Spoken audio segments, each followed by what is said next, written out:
Abra comigo a sua Bíblia. João capítulo de número 4, versículo 46 em diante. Evangelho de Jesus, segundo escreveu João, capítulo de número 4, a partir do versículo de número 46. Jesus, ele fez muitos milagres, e com cada milagre ele traz muitos ensinamentos. Na verdade, o milagre nunca foi o objetivo principal de Jesus. O objetivo principal do Senhor Jesus é nos ensinar, nos mostrar o reino, mostrar princípios, nos trazer instruções para que a nossa vida seja transformada e abençoada. E hoje nós vamos aprender com o milagre. Amém? Evangelho de Jesus, segundo escreveu João, capítulo de número 4, a partir do verso de número 46, a palavra do Senhor diz: dirigiu-se de novo a Caná da Galileia, onde da água fizera vinho. Ora, havia um oficial do rei, cujo filho estava doente em Cafarnaum. Tendo ouvido dizer que Jesus viera da Judeia para a Galileia, foi ter com ele e lhe rogou que descesse para curar seu filho, que estava à morte. Então Jesus lhe disse: se porventura não virdes sinais e prodígios, de modo nenhum crereis. Rogou-lhe o oficial: Senhor, desce antes que meu filho morra. Vai, disse Jesus, teu filho vive. O homem creu na palavra de Jesus e partiu. Já ele descia, quando os seus servos lhe vieram ao encontro, anunciando-lhe que seu filho vivia. Amém. Feche seus olhos por um instante. Senhor, obrigado pela tua palavra. Espírito Santo, abra os nossos ouvidos, os nossos olhos, para ouvirmos e vermos a tua grandeza e a tua glória. Cala toda voz que não vem de ti, Senhor. Repreende toda a incredulidade. Destrói, ó Deus, toda a arma do inimigo e ministra ao nosso coração. Nos dá, Senhor, espírito de sabedoria, de conhecimento e revelação da tua palavra, no nome de Jesus. Amém e graças a Deus. Pode tomar o seu assento, fique à vontade. Jesus inicia o seu ministério de milagres em Caná da Galileia. O primeiro milagre que Jesus realiza, você conhece bem. Jesus, num casamento, quando o vinho acaba, ele fala aos servos da festa para que enchem talhas com água e levem ao mestre-sala ou ao responsável do evento. No trajeto, a água que estava nas talhas foi transformada em vinho, no melhor vinho. Depois disso, Jesus vai a Jerusalém, porque a Páscoa dos judeus estava próxima. E quando Jesus chega lá, ele encontra cambistas, homens fazendo da casa de Deus um lugar de negócios.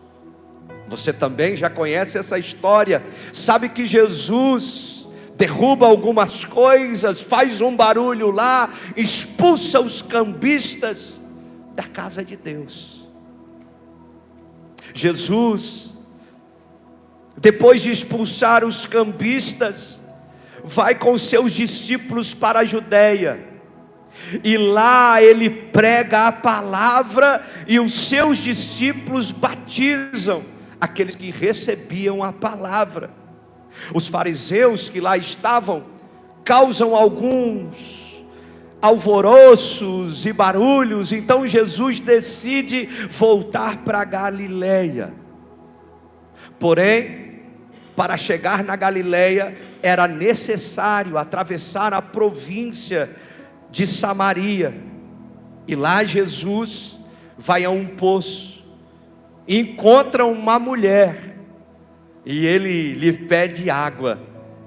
E essa mulher responde a ele, e no final das contas, ela tem a revelação que Jesus Cristo era o Filho de Deus, o Messias, aquele a quem deveria de vir.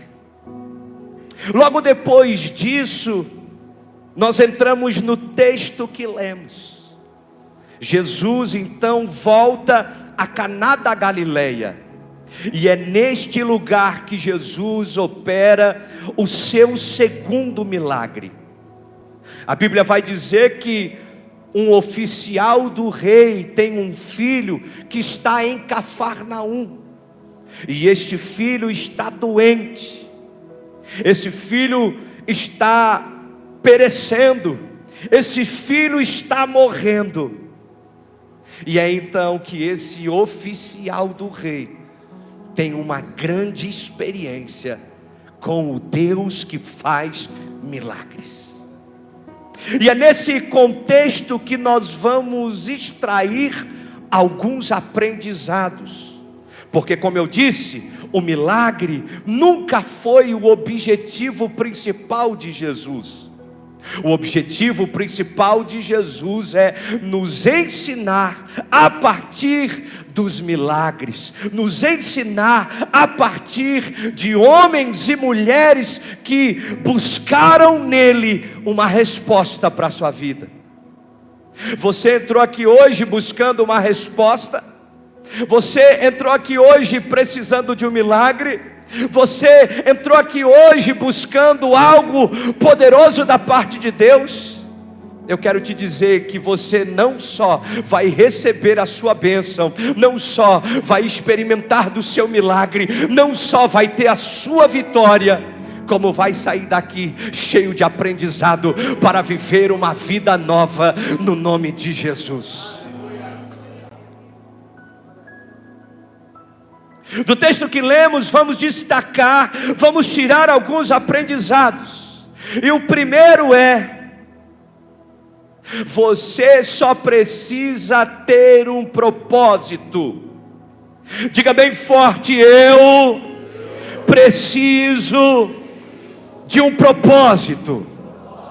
Irmão, você precisa de um propósito para a sua vida. Você precisa de um propósito para a sua casa. Você precisa de um propósito para o seu casamento. Você precisa de um propósito de Deus.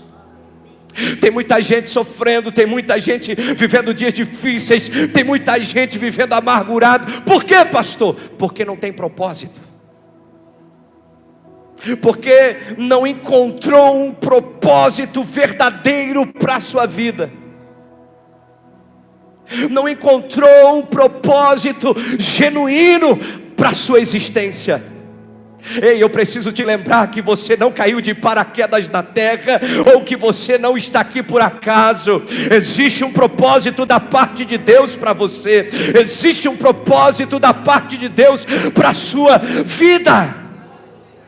Você só precisa encontrar o propósito. Pastor, mas da onde você tirou tudo isso? Da onde você tirou esse negócio de propósito? Do texto, irmão, do texto que nós lemos. Você não viu a palavra propósito no texto? Você não prestou atenção que tem a palavra propósito no texto? Viu ou não? Me ajuda aí, gente. Você viu a palavra propósito no texto? Quem viu a palavra propósito no texto diz amém. Quem não viu? E os outros? Bom, no texto que lemos, a palavra propósito, ela não está escrita diretamente, mas ela existe. Aonde, pastor? Verso de número 46. A Bíblia vai dizer: dirigiu-se de novo a Caná da Galileia. Quem se dirigiu para lá? Jesus. De novo, ele foi para lá. Por quê? Porque onde tem propósito, tem a presença dele. Havia um homem lá, que tinha um propósito, que precisava de uma resposta, que estava buscando um milagre. Jesus não voltou a Caná da Galileia para tirar férias. Jesus foi a Caná da Galileia para operar um milagre na vida do filho daquele oficial do exército. Sabe por que muitas vezes não vivemos os nossos milagres? Porque a nossa vida não tem. Cutuca quem está do seu lado e diga assim: ô cabeção, abre o teu olho para os propósitos. Irmão, abre o teu olho para o propósito de Deus. Abre o teu olho para fazer, sabe, o reino de Deus crescer, o reino de Deus expandir. Ei, para de olhar para o seu umbigo. Ai, pastor, eu estou muito triste porque as coisas não acontecem comigo. Pastor, estou muito triste porque eu não consigo pagar minhas contas. E Deus está dizendo: ei, abre os teus olhos para o propósito, que os recursos vêm. Abre os teus olhos para o propósito que eu tenho para você, que as respostas que você precisa vêm para você. Você só precisa de um propósito. E esse propósito precisa glorificar a Deus. Esse propósito. Hoje eu estou só falando em línguas estranhas, irmãos. Não sei, eu estou muito pentecostal hoje. Não sei se é porque Jesus, assim como voltou a Caná da Galileia, vai voltar aqui hoje. Eu sei que Deus vai encher o coração de muita gente. Deus está ministrando, Deus já está falando ao coração de muita gente, que não volta para casa da mesma forma, mas volta para sua casa cheio de expectativa, cheio de esperança, de olho no propósito, com os olhos abertos para viver o seu milagre. Você vai voltar para casa com os olhos abertos para viver o seu milagre. Cadê o Bruno? Bruno japonês.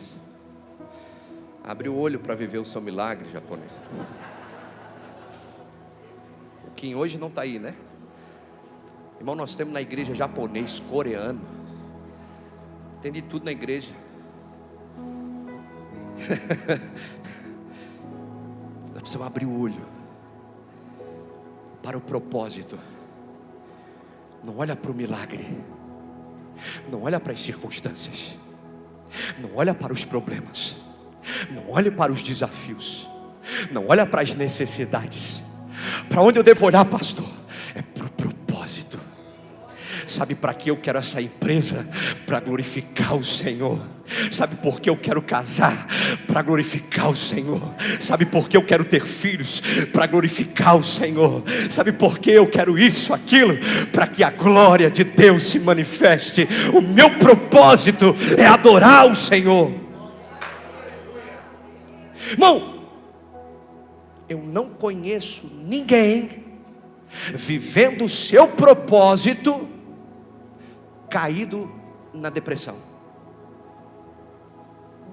Não conheço ninguém vivendo o seu propósito desesperado na ansiedade. Eu não conheço ninguém vivendo o seu propósito com medo dos próximos passos. Por quê, pastor? Porque aquele que vive o seu propósito tem a convicção e a presença para que tudo dê certo na sua vida. Por isso eu quero declarar no nome de Jesus: você vai encontrar o seu propósito. Pastor, eu não estava enxergando, você vai começar a enxergar.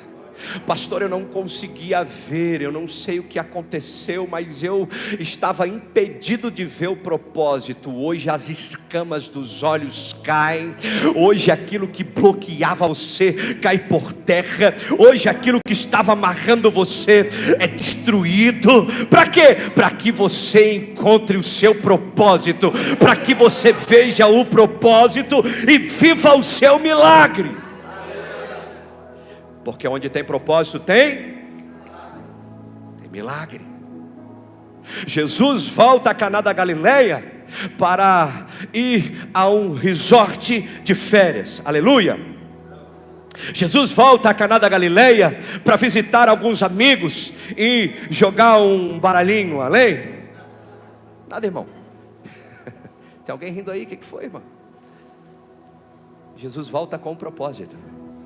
Tinha alguém que tinha propósito naquele lugar lá. Jesus voltou porque tinha um propósito. Sabe o que eu aprendo nesse texto também? A proatividade gera oportunidades. Vou repetir para você pegar isso no seu coração. Proatividade gera oportunidades. Pastor, ninguém me dá oportunidade. Também você não faz nada. Pastor, eu queria tanto fazer alguma coisa, e por que não está fazendo ainda, irmão? Pastor, ninguém me vê. Claro, você só anda escondido. Proatividade gera oportunidade. A proatividade que temos, e eu estou falando em todas as áreas, quando somos proativos, as oportunidades começam a aparecer, as oportunidades começam a surgir, a probabilidade de milagres é maior. Aonde está, pastor? No texto, verso de número 47. A Bíblia vai dizer: tendo ouvido dizer que Jesus viera da Judeia para a Galileia, foi ter com ele. O que aquele homem fez? Foi ter com ele. O homem esperou Jesus vir até ele. O homem ficou de braços cruzados esperando a sua resposta. O homem esperou chorando, triste, porque o seu filho estava doente. O homem ficou escondido, porque ninguém lhe ajudava. Não, irmão, o texto diz que quando o homem quando soube que Jesus vinha da Judeia para a Galileia, a Bíblia diz que esse homem se levanta e vai até Jesus. Ele vai até Jesus, por quê? Porque essa proatividade ia gerar oportunidade para a vida dele, porque ele se levantou, o filho dele viveu o seu milagre, porque ele foi até Jesus, ele alcançou vitória, porque ele não ficou parado, ele teve uma experiência poderosa. Deus está falando para algumas pessoas que andavam meio paradas para que se movimentem. Deus está falando para alguns que andavam meio tristes e cabisbaixos, para que lance a tristeza embora e comece a andar em alegria e se movimentar em direção do seu milagre. Deus está falando para algumas pessoas que não tinham oportunidades, que não eram reconhecidas, que não eram vistas, para que se levantem e vão para a presença de Jesus. Diga bem forte: eu preciso ser proativo. Sabe, irmão, todo proativo vive recompensa. Eu nunca vi alguém que é proativo ficar estagnado num lugar só. Temos duas pessoas para levantar. Quem se levanta? O proativo. O proativo é que vai ter resultados. Outro dia, um dono de restaurante precisava promover alguém para a gerência. E aí ele estava em dúvida entre duas pessoas. Aquele funcionário que já era mais antigo na casa, que já tinha mais tempo de experiência.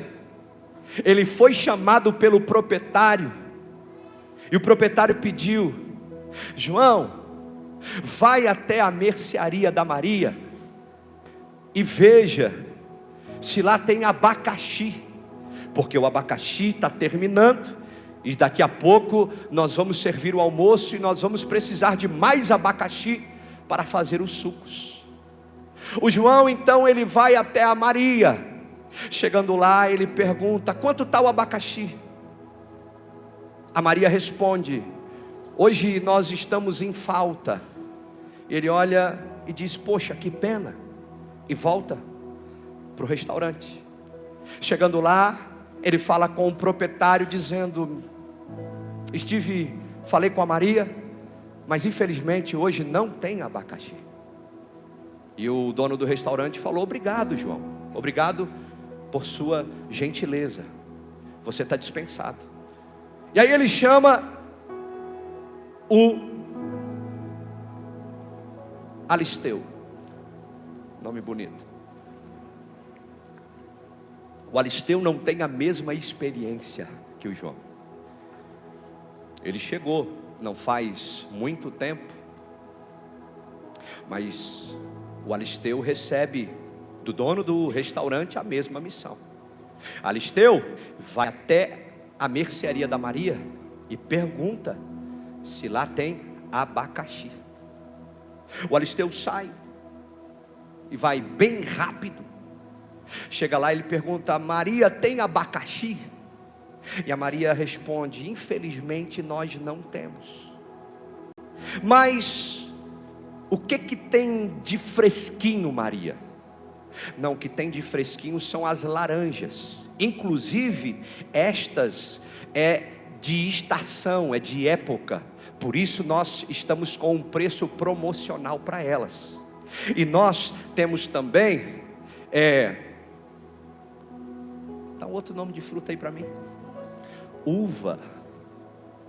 Nós temos essas uvas que se você espremer ela bem, você peneirar bem, você fazer ela bem feita, dá um suco maravilhoso. Nós temos também pêssego. Nós temos também morango. E o morango também está numa promoção. E se você colocar leite condensado nele, fica melhor ainda. Rapidamente o Alisteu volta e fala com o dono do restaurante: senhor, infelizmente o abacaxi está em falta, mas nós temos morango que está num preço promocional, que inclusive dá para a gente misturar com leite condensado e faz um suco maravilhoso. Eu também vi que, qual era a outra fruta, irmão? A uva estava fresquinha e muito boa. Uva tem bastante lá, e ela faz uma condição boa para nós se a gente querer comprar uva. Mas assim, eu sugiro a laranja, porque esta época é a época de laranja. E lá tinha muitas laranjas, e eu consegui um preço diferenciado e uma condição especial para a gente ficar com as laranjas. O que o senhor prefere? E aí o dono do restaurante fala: eu prefiro que você seja o gerente, porque o proativo recebe oportunidades, o proativo vive milagres. Sabe, queridos, tem muita coisa que a gente anda reclamando de Deus, tem muita coisa que a gente anda murmurando para Deus, e Deus não tem culpa nenhuma, é a gente que tem culpa. É a gente. Porque primeiro, andamos sem propósito. Segundo, andamos como se fosse fracassados. Ficamos de braço cruzado quando deveríamos estar produzindo. Ficamos cabisbaixo quando deveríamos estar nos levantando para viver um milagre, para viver as bênçãos, para viver as respostas que o céu tem para dar à terra. Irmão, Deus se levantou para ser uma resposta nessa geração. Tem muita gente procurando resposta para Deus, e Deus está dizendo: ei, não é você que deve procurar as respostas, você deve ser uma resposta para essa geração. Não procure resposta, você é a resposta para esse tempo. pastor, eu não sei o que está acontecendo no meu casamento, eu preciso de tantas respostas. Deus está dizendo: ei, seja a resposta lá, seja a resposta dentro da sua casa, seja a resposta lá na sua família. O seu marido não entendeu nada, o seu esposo não entendeu nada, os seus filhos ainda não entenderam nada, mas seja você a resposta para a sua casa. Vá para o seu trabalho sendo a resposta daquele lugar. Está cheio de gente perdida por aí, você é a resposta que vai trazer luz e direção para a vida de muitas pessoas. Cutuca quem está do seu lado e diga assim: a proatividade gera oportunidade. Mas tem um terceiro aprendizado que nós não podemos deixar passar despercebido. Qual aprendizado, pastor? Fale com convicção. Diga: eu preciso falar convicto.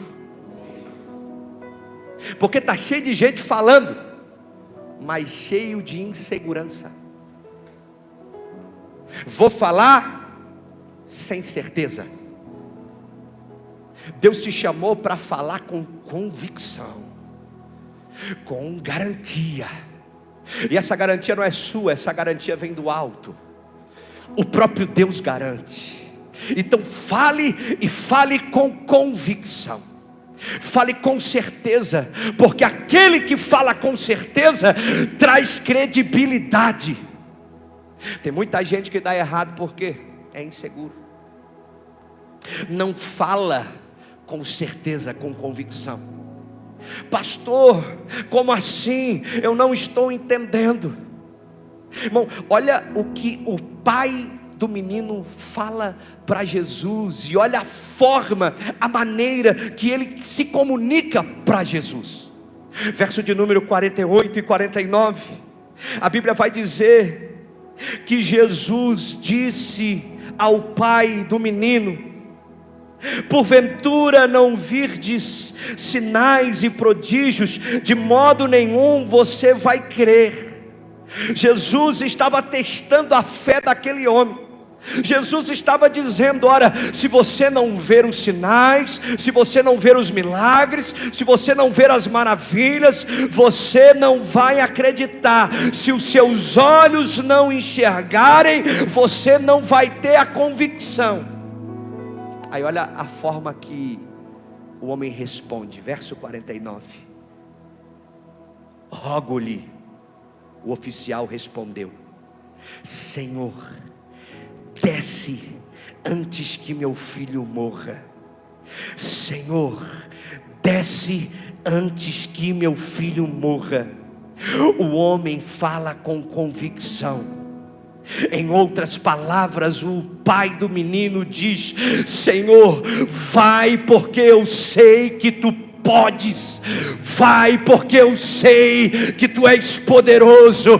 Vai, porque eu sei que tu podes curar. Vai, porque eu sei que tu podes agir. Vai, porque eu sei que o meu filho precisa de uma resposta que só o Senhor pode dar. Irmão, aquele homem deu a resposta para Jesus com uma convicção absurda. Para a gente viver os nossos milagres, nós precisamos orar com convicção, nós precisamos clamar com certeza, nós precisamos orar com uma garantia. Eu vou orar, mas assim, é a última coisa que eu tenho para fazer. Tem gente que ora assim, irmão: Senhor, que o Senhor possa abençoar a minha família, que o Senhor possa restaurar o meu casamento, Senhor, que o Senhor possa tocar na vida do meu irmão que precisa de um milagre. Irmão, olha a oração: que o Senhor possa. Um dia Jesus respondeu para um outro pai que tinha um filho que estava endemoniado. O pai pergunta para Jesus assim: Senhor, se tu podes, purifica o meu filho, tira o demônio dele. Jesus olha para o pai e fala assim: se eu posso, tudo é possível ao que crê. Tudo é possível ao que crê. Tudo é possível ao convicto. Tudo é possível ao que fala com convicção. Tudo é possível àquele que tem uma certeza. Irmão, não ore se o Senhor possa, se o Senhor pode, que o Senhor possa abençoar. Não, Senhor, eu sei que tu podes. Entra com providência na minha casa, toca na vida do meu filho, abençoa o meu casamento. Senhor, a tua palavra diz que tudo é possível ao que crê, e eu creio que tu podes. Então age, Senhor, age, Jesus, vem com providência.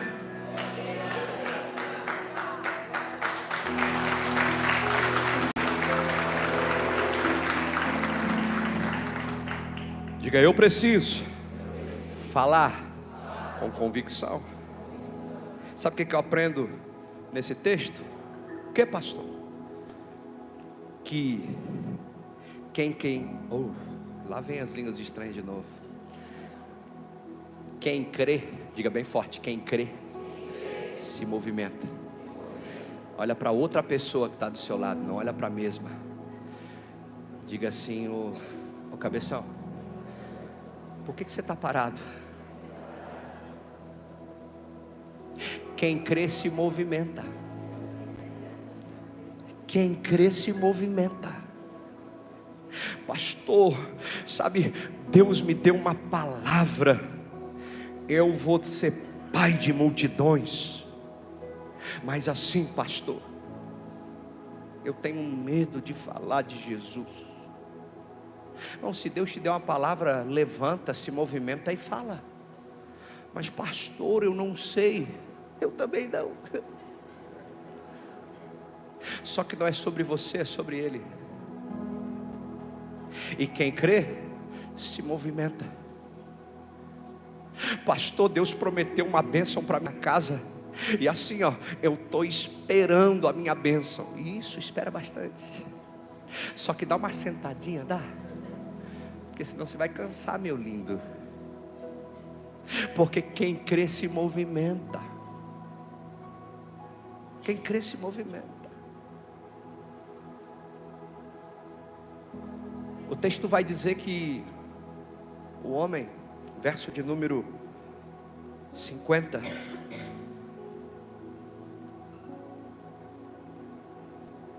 o homem recebe uma palavra de Jesus. Jesus responde dizendo: vai, teu filho vive. A Bíblia vai dizer que naquele mesmo instante, o homem desconfiou da palavra e ficou paralisado no mesmo lugar. Amém? É isso. A Bíblia vai dizer que aquele homem pede um sinal para Jesus, dizendo: Senhor, se és tu que falas comigo, me dá um sinal. Foi isso? Não, o texto vai dizer no verso de número 50, que quando o homem ouve a palavra de Jesus, a Bíblia vai dizer: o homem creu na palavra de Jesus e partiu. O homem creu e partiu. O homem acreditou e se movimentou. O homem acreditou e começou a agir. O homem acreditou e começou a ir em direção da palavra. Sabe por que tem muita gente que não está vivendo o seu milagre ainda? Já era para estar vivendo, mas não está. Por quê? Porque primeiro não acredita, segundo ainda está parado. Você creu na palavra que o Senhor liberou sobre a tua vida? Você creu ou não? Por que você está parado aí, irmão? Por que você não está se movimentando em direção ao plano original de Deus para você? Você liberou, ou melhor, você recebeu uma liberação do céu, você recebeu uma instrução divina, Deus te chamou, então é hora de partir. É hora de se levantar, é hora de agir. A Bíblia vai dizer que o homem creu e partiu, ele se movimentou, ele decidiu viver o seu milagre.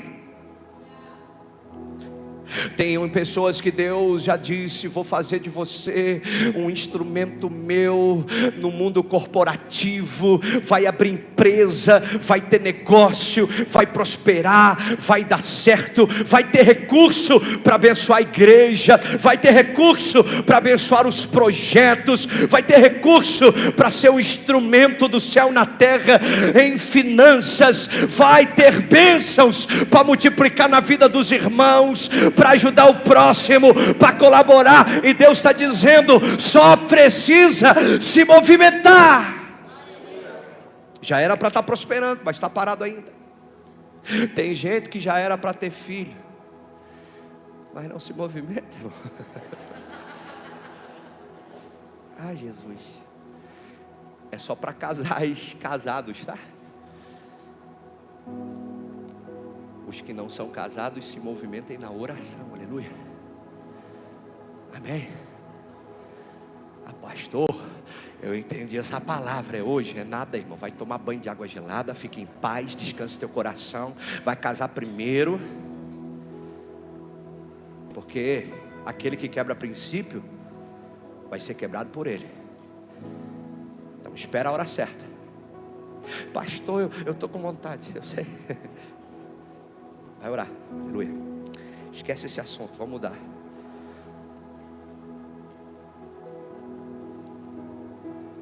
Tem tanta coisa que a gente já era para estar vivendo.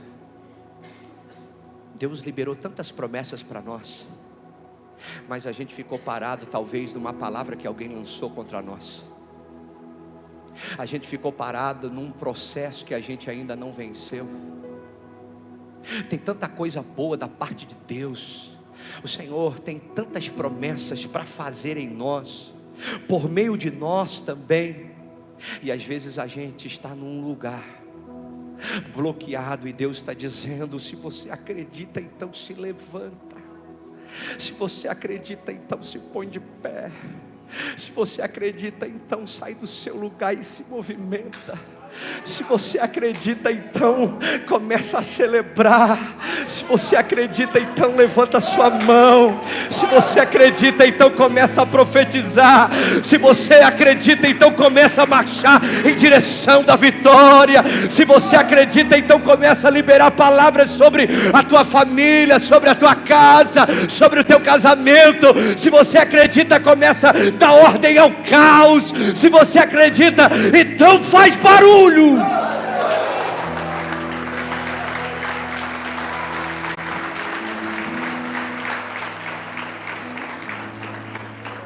Agora você pode se movimentar para baixo. Senta de novo. Irmão, o texto está me ensinando que se eu acredito, eu preciso fazer alguma coisa com aquilo que eu creio. Quem crê que vai ser próspero, muito próspero? Você gosta de trabalhar? Porque, irmão, não dá para ser próspero roubando, tem que trabalhar. Tem que se esforçar, amém? Vai ter que trabalhar. Então, se você crê que você vai ser próspero, você precisa caminhar em direção à prosperidade financeira.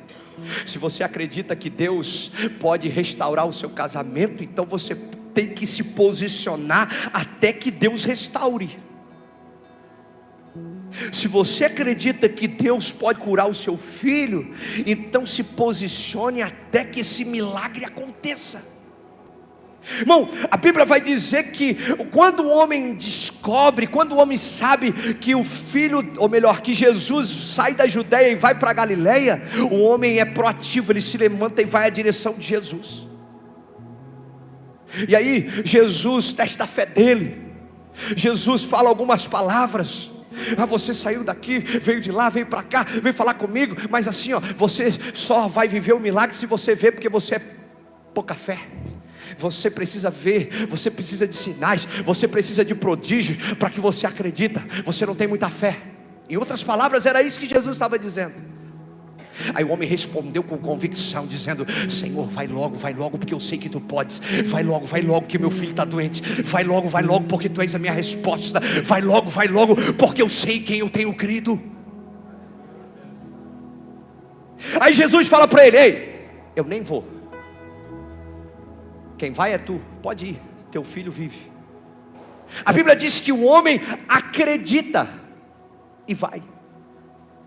Tem muitos de nós que queriam falar: mas como assim? O senhor nem foi?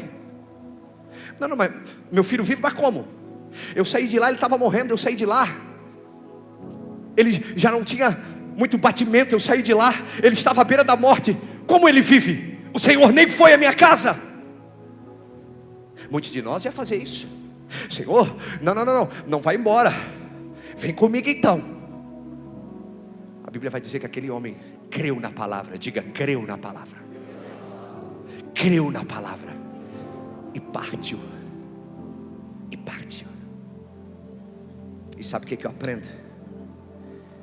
Que aquele que crê na palavra e parte, ele vai ver as boas notícias vindo em sua direção. Aquele que crê e se movimenta, ele vê notícias boas vindo em sua direção. Pastor, da onde você tirou isso? Do texto, verso de número 51. Já ele descia. Quem? O pai do menino. O pai do menino estava indo a Cafarnaum, correndo de volta para casa, quando os seus servos lhe vieram ao encontro, anunciando-lhe que seu filho vivia. Ah, meu Deus do céu, que palavra poderosa. Ah, meu Deus do céu, que palavra. Quando ele partiu de volta para casa, ele nem chegou em casa, a notícia boa já veio ao encontro dele. Ei, eu quero declarar essa palavra sobre a tua vida. Você que acredita na palavra, você que se movimenta em direção da palavra, você vai e a notícia vem. Você vai e a bênção te alcança. Você vai e o milagre acontece, e a boa notícia vem em tua direção. Eu quero declarar que as boas notícias virão para você. Se prepara, porque nos próximos dias boas notícias vão te encontrar. As boas notícias vão cruzar o teu caminho. As boas notícias vão encontrar você no trajeto. Não deixa de ir, não deixa de crer na palavra, porque as boas notícias te encontrarão. Te encontrarão. As boas notícias te encontrarão.